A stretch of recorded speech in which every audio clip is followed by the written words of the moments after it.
Hallo Leute, j'espère que vous allez bien. Non, plus sérieusement, hallo Leute, j'espère que vous allez bien. Aujourd'hui, je vous retrouve pour une nouvelle vidéo qui me semblait normale de la faire. Il y en a qui me l'ont demandé, il y en a qui s'en foutent royalement, hein, voilà. Mais voilà, je me devais de vous faire cette vidéo-là puisque tout le monde en parle en ce moment. Et je vous avoue que là, je suis dans la caméra et ça me fait bizarre parce que depuis que je travaille à Disneyland, je filme de moins en moins et ça me fait un peu chier, mais bon, fallait s'y attendre. Et puis c'est un métier que j'aime beaucoup, donc fallait s'y attendre, hein, voilà. Donc il y aura des jours où il n'y aura pas de vidéo le samedi, où il y aura une vidéo le samedi, ça dépendra, voilà.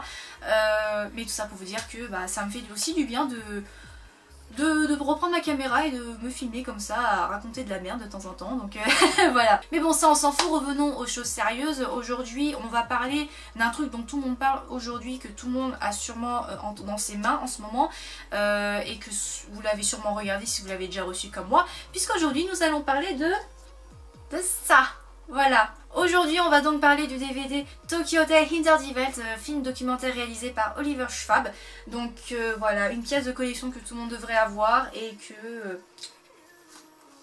voilà, Hinter die Welt, Tokyo Hotel, Oliver Schwab, enfin... Voilà. Donc dans cette vidéo je vais tout simplement vous dire ce que j'en pense de ce DVD. Est-ce que vous devez l'avoir? Enfin j'imagine que vous l'avez déjà alors vous regardez cette vidéo, voilà. Mais en fait pourquoi j'ai décidé de faire cette vidéo? Parce que déjà je me devais de vous faire une vidéo où je vous disais ce que j'en pense. Mais surtout aussi quand les gens l'ont reçu, j'ai entendu que du bien. Mais quand je dis que du bien, c'est que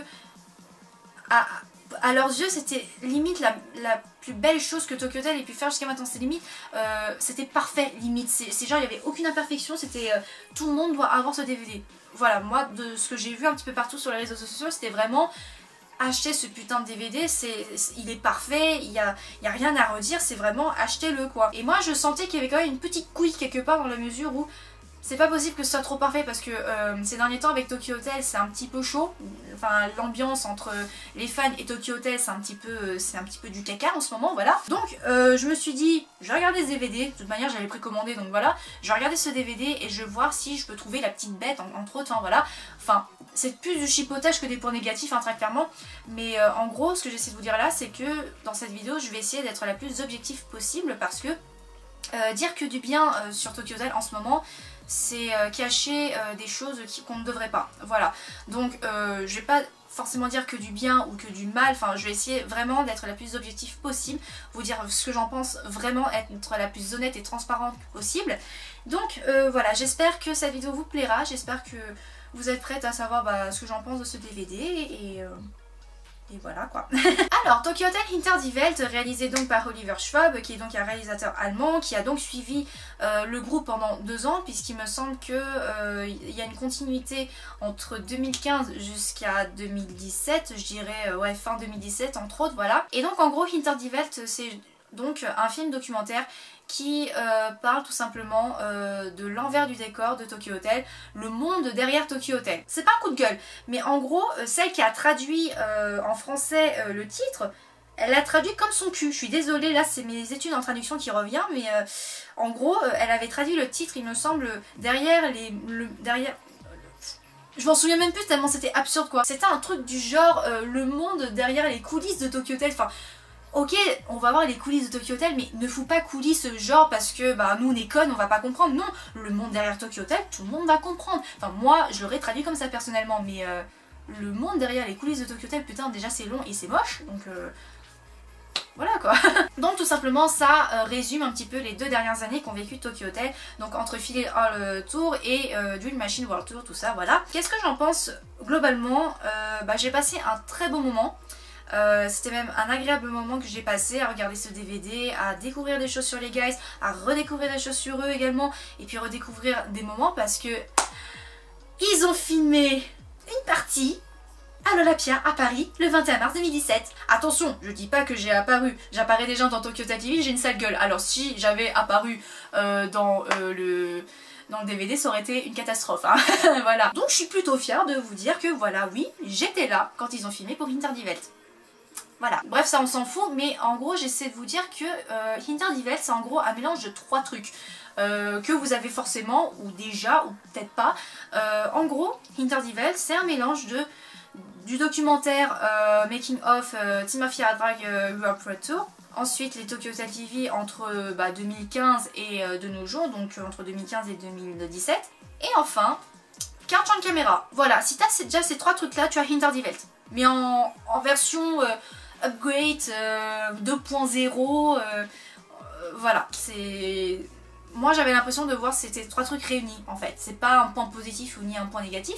C'est juste que pendant que je regardais ça, j'avais l'impression de voir un Tokyo Hotel TV, un 40 caméra et un documentaire comme Murphy Drag du Rap Tour. Voilà. Ça c'est pas le plus important, ça c'était vraiment le ressenti que j'avais, mais ça veut pas dire que je n'ai pas aimé. Au contraire, j'ai vraiment apprécié ce DVD. Donc les points positifs forcément, eh bien la sincérité, l'authenticité et le naturel des guys. Je pense que on peut pas avoir mieux comme authenticité venant des guys. Franchement, c'est genre qu'ils soient 2 par 2 ou tout seuls dans leur coin à parler de ce qu'ils ressentent, de ce qu'ils voulaient dire depuis des années, ce qu'ils ont gardé en eux depuis si longtemps. Enfin, vraiment, il y avait des moments où j'avais vraiment l'impression que j'avais cette capacité de pouvoir traverser l'écran et pouvoir les rejoindre pour pouvoir discuter avec eux. Enfin, j'avais vraiment l'impression d'assister à une discussion avec des potes, pour vous dire à quel point je les sentais vraiment super à l'aise, surtout Gustave. Je vous jure, quand vous voyez Gustave dans une interview, il a l'air de se faire chier comme un rat mort, et là franchement si on pouvait avoir un film anti-survie, ça aurait été génial.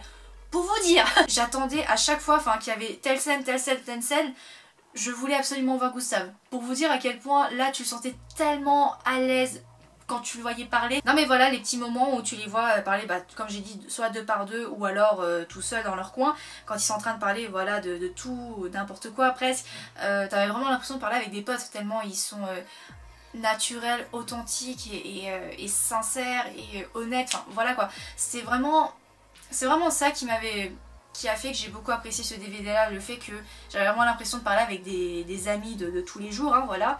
Donc vraiment... Tu le vois et tu le ressens énormément, l'authenticité, la sincérité naturelle. Enfin, je vais tout le temps répéter les mêmes mots, mais c'est vraiment ça ce que j'ai ressenti en regardant ce DVD là. Ce que j'ai beaucoup apprécié dans ce DVD, déjà, ça peut paraître très con dit comme ça, les entendre parler en allemand. Ah, je vous jure, ça m'a fait alors un bien fou de les entendre parler en allemand. C'est parce que maintenant, comme ils chantent en anglais, ils jouent en anglais, ils vivent aux États-Unis, enfin, Bill et Tom vivent aux États-Unis. Maintenant, pour communiquer avec les autres dans le monde, enfin, quand je dis les autres, c'est voilà, dans tel pays, pas forcément en Allemagne, mais voilà, ils parlent en anglais et donc les entendre parler en allemand, c'est limite retour aux sources en fait, et ça m'a fait du bien. Vous imaginez, enfin, c'est con dit comme ça, je conçois, enfin pour les personnes qui sont pas fans de Tokyo Hotel doivent se dire mais ok ils parlent allemand parce que ce sont des Allemands, ouais mais si t'as grandi avec eux qui parlaient tout en allemand et du jour au lendemain ils ont commencé à parler en anglais, les entendre parler dans leur langue maternelle ça fait du bien. Je dis pas que ça me manque de les entendre chanter en allemand, j'en ai rien à foutre, si ils décident de chanter en allemand tant mieux, mais j'avoue que les entendre parler en allemand ça fait du bien. Enfin quand t'es une fan de Tokyo Hotel comme moi, ça fait du bien. Voilà. J'ai beaucoup, mais alors beaucoup aimé la bande son du DVD. Bon déjà c'est les musiques de Dream Machine hein, très clairement, mais alors les remasterisations de Run Run Run, ensuite de Something New et juste les percussions et basses de Azure Kazuya, putain de merde, mais comment c'est beau! Mais comment c'est beau, bordel de merde! Faites-nous un album ou limite un hippie, j'en sais rien, mais faites-nous quelque chose avec ces musiques-là. Parce que c'était beau à l'oreille, c'était là, oh, je veux le truc en entier, s'il vous plaît! Et surtout, quand Tom nous raconte qu'il voulait, enfin, il aimerait bien faire comme un hippie ou un album avec des musiques qui durent entre 8 à 10 minutes, franchement Tom fais-le. Fais-le bordel de merde, je m'en fous si Bill te dit moi je veux un truc classique à savoir couplet, refrain, dernier couplet, refrain, enfin bref, je m'en fiche que ton frère te dit ça, fais ce putain d'album avec tes 8 à 10 minutes de musique, de chansons, tout ce que tu veux, je veux les écouter bordel de merde, tu as un talent pour ça, t'as un putain de producteur donc vas-y fais-le quoi. Non mais j'ai ça c'est parce que également les moments où tu voyais Tom parler dans son petit coin, hein, voilà. Ah, comment vous dire que limite je bavais à chaque fois. C'était qu'en même temps, donc voilà quoi, non. C'est mon petit point positif pour moi, donc voilà quoi. Et puis également un autre point positif, c'est pas forcément un point positif, mais c'est quelque chose que j'ai beaucoup apprécié, c'est en gros, quand tu regardes ce DVD, des fois t'avais l'impression de regarder un documentaire, après t'avais l'impression de regarder un film, mais c'est vraiment deux choses distinctes. Alors tu me dis film documentaire c'est un truc que tu vois sur Arte, enfin on était censé le voir sur Arte mais finalement il n'a jamais été diffusé donc voilà quoi. T'avais vraiment pas l'impression de voir un film documentaire, c'est vraiment deux choses distinctes dans un DVD. Ou alors même des fois j'avais même pas l'impression de regarder aucun des deux. En fait c'est genre je regardais des gars en train de raconter leur vie, leur ressenti, ce qu'ils avaient toujours voulu dire, que ce soit en interview ou même dans un Tokyo Hotel TV. Vraiment j'avais l'impression Enfin, je passais un très bon moment, voilà. Des fois, je regardais un film, ensuite je regardais un documentaire, mais c'était pas un film documentaire en lui-même. C'était vraiment deux choses distinctes que tu arrivais vraiment à distinguer, voilà. Et je trouvais ça vachement cool dans la réalisation, mais c'est vrai que la réalisation, ça se discute. Et ça, on va y venir juste après. Et donc en parlant de ça, forcément, on va passer au sujet qui fâche, à savoir les points négatifs. Et encore, c'est des gros guillemets que je mets sur points négatifs, parce que en eux-mêmes, ce ne sont pas des points négatifs, ce sont des choses que moi, j'avais imaginé autrement. Que au moment où en fait, je voyais ces choses-là, ça aurait été mieux si ça avait été fait autrement, si ça avait été réalisé autrement, si ça avait été fait autrement. Vraiment, c'est vraiment des choses que moi j'ai imaginé moi, ou alors que vous également, mais que ça a été fait de manière Oliver Schwab ou à la manière Tokyo Hotel. Et voilà, c'est vraiment des choses qui m'ont pas gêné tant que telles, mais vraiment qui auraient pu être amenées autrement en fait. Déjà, la réalisation, comme je l'ai dit, ça se discute parce que franchement, en termes de réalisation, passer en mode documentaire et ensuite passer en mode film, que tu puisses arriver à distinguer ces deux choses-là, c'est pas rien quand même.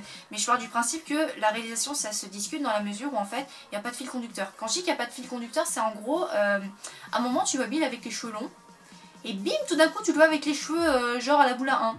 Donc du coup t'es là en mode, alors ça c'était en 2015, non c'était en 2014, non en fait là c'était en 2017, là c'est en 2017, ça c'est sûr. Mais ça c'est en quelle année Comment tu fais Comment tu fais Je dis ça c'est parce que je pense que peut-être qu'en 2015 Bill a dit ça et qu'après il y a eu un lien sur ce qu'il a dit en 2015 en 2016, puis après on est revenu en 2015, puis ensuite on revient en 2017 et puis après on revient en 2016. Enfin ça a été un petit peu, c'était brouillon en fait.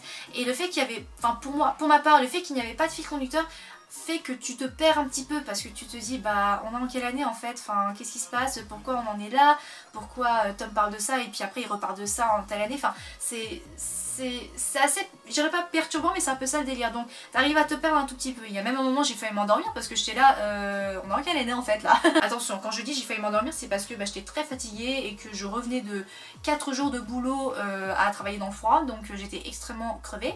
Donc voilà, je dis pas ça pour dire que je me suis ennuyée, loin de là, j'ai apprécié, j'ai même kiffé ce DVD. Voilà pourquoi je me justifie à chaque fois, bordel de merde. Un autre point négatif, encore une fois avec de gros guillemets, un autre point négatif c'est le fait que je trouvais que c'était un chouïa trop centré sur Bill. Alors pourquoi je dis ça, même si on sait que depuis des années c'est le leader, c'est le chanteur, c'est lui qui mène tout ça. Moi je trouvais que c'était beaucoup trop centré sur lui. C'est genre, quand ils parlaient chacun de leur côté, ça revenait toujours sur Bill. C'est genre ouais, Bill c'était le centre de tous les problèmes, de la haine, tout ça. T'as Bill qui raconte les malheurs. C'était limite, on aurait appelé ça les malheurs de Bill, ça aurait pas changé du tout. Voilà. Je dis ça, c'est parce que, encore une fois, Tokyo Hotel, c'est 4 gars. C'est 4 hommes allemands qui ont grandi ensemble, qui ont mûri ensemble, qui ont évolué ensemble, qui ont travaillé ensemble depuis tant d'années. Et de voir qu'on se focalise encore sur une seule personne, moi ça me fait un peu chier. Voilà, enfin ça me fait un peu chier. Je trouve ça un peu dommage parce que, comme j'ai dit tout à l'heure, j'ai limite plus préféré les moments où t'as Gustave qui parlait que les moments où Bill ou Tom parlaient. Limite, voilà, je préférais plus voir Gustave et Georg parler soit tous les deux, ou alors chacun de leur côté, voilà. Et voilà, toujours ramener tel sujet sur Bill, à un moment donné j'étais là, mais vous pouvez pas parler des autres un petit peu, enfin quand même quoi. Je dis ça parce que dans tous les DVD documentaires Tokyo Hotel qu'on a jusqu'à maintenant, même les Tokyo Hotel TV même, il y a toujours voilà une séquence où les gars, chacun de leur côté, disaient du bien de l'autre en fait. Et je trouvais ça quand même dommage qu'on le retrouvait pas dans Hinterdivel. Certes on le retrouve un tout petit peu, mais ça s'est pas autant développé en fait. C'était vraiment, voilà, ils disent un truc sur machin et après bam on passe à autre chose. Et moi je trouve ça dommage parce que tu me dis le monde derrière Tokyo Hotel c'est un petit peu retour aux sources et donc voilà quoi, moi les retours aux sources c'est vraiment chacun dans son côté en train de dire du bien de l'autre. Et c'était quelque chose qui me manquait un petit peu dans ce DVD là. En parlant de retour de source également, il y avait certaines scènes que j'aurais aimé que ça se passait autrement, que ça soit réalisé autrement. Par exemple, les scènes où en fait, enfin les scènes, on va dire les séquences où tu voyais Gustav Egger revenir à Magdebourg sur les endroits où ils ont rencontré Bill et Tom pour la première fois et dans le petit studio où ils ont répété leur première chanson avant qu'ils deviennent Devilish et ensuite Tokyo Hotel.